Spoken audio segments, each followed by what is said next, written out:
yesterday, one of the main concerns that was raised throughout the conference, and that you, the Premier of Nova Scotia, pointed out as well in the press conference, was this idea of a gap of communication between smaller provinces and larger provinces, such that it seemed like larger provinces were dominating all of the talks and smaller provinces weren't getting a say. From yesterday, do you think anything has changed today, and has your stance changed at all, or do you think it's remained the same? I think today has improved a lot better than I don't think so at all. I think Alberta it- was very mean. They said they would get what they wanted, and eventually they did. They got exactly what they wanted by Yeah, shutting they- down other provinces. Exactly. Even BC's concerns about the 70 to 10% were nearly ignored because they got to pummel it into the country, the province anyway. Could you elaborate a little bit on that? What specifically happened? BC's proposal immediately was that they get money for their pipeline, which was going into their province. They did get money for that, but they got ignored with concerns due to there was nearly no talk about reservations. There was nearly no talk about the people who were living near the pipeline. There was no talk about the wildlife near the pipeline, and they got to do none of that. It was strictly a forced thing by Alberta, the vocal province. Yeah, the biggest problem has been towards, even with the block that we have, trying to get all the groups together. So we have the whole Maritime and we had the AFN with us. The biggest problem is trying to get all our voices heard, and while we were very vocal towards the end of the conversation there, and New Brunswick was also opening up a lot, we were still getting quite shut down and quite left alone. And yeah, we're on the other side of the country, but our opinion of it still matters, as we do all have energy.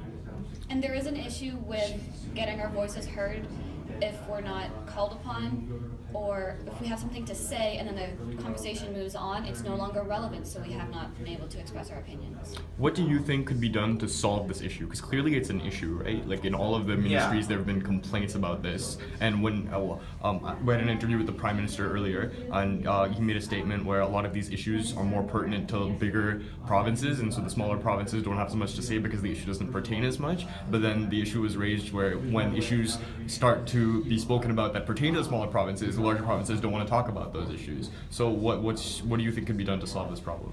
It's the same bias that has been prevalent through the entire thing. I think maybe there's been favoritism. Yeah, towards a couple I'd provinces. say there's been some favoritism for sure. Some of them get to speak more than others do. Some of them get to propose more things than others do, and some of them are given more importance. Yeah, Clearly. We're all trying out there. We're trying, the block situation where we're all trying to get each other to speak. I think maybe a final roundup between all the groups. I know he looks around, he tries to get final opinions, but when it comes to it, we often get ignored.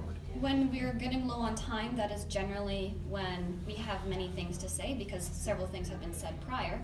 So the Prime Minister tends to cut off the conversation when there's a few minutes left where we could continue to speak, and several maritime provinces and the Association of First Nations, we have things to say, but he'll cut us off.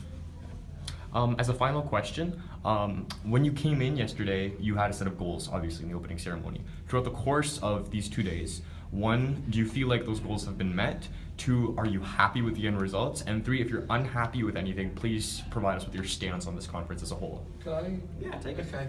I'm happy with some of what we got done. There wasn't a lot of protection of native territory, which we were going for. They hardly got to speak at all. The pipelines we were against, clearly, and we didn't get to have that. So those are the 2 negatives. But we did get a lot of social work done, especially with immigration. There was a bit of latent racism that I was noticing that I really wasn't satisfied with. Could you elaborate, like an example? The earlier topic of integration that we were talking about, quote unquote, places like Alberta and Manitoba were suggesting that we pick and select places that can integrate easier, which I feel is unfair, selective, and it's already harrowing after a 1 to 2 year process of trying to get into Canada. It's even more seclusive and I think racist. Okay, and please elaborate. In regards to NAFTA, we went in with the plan of getting data localization because we do not want the U.S. having our private Canadian citizens' data.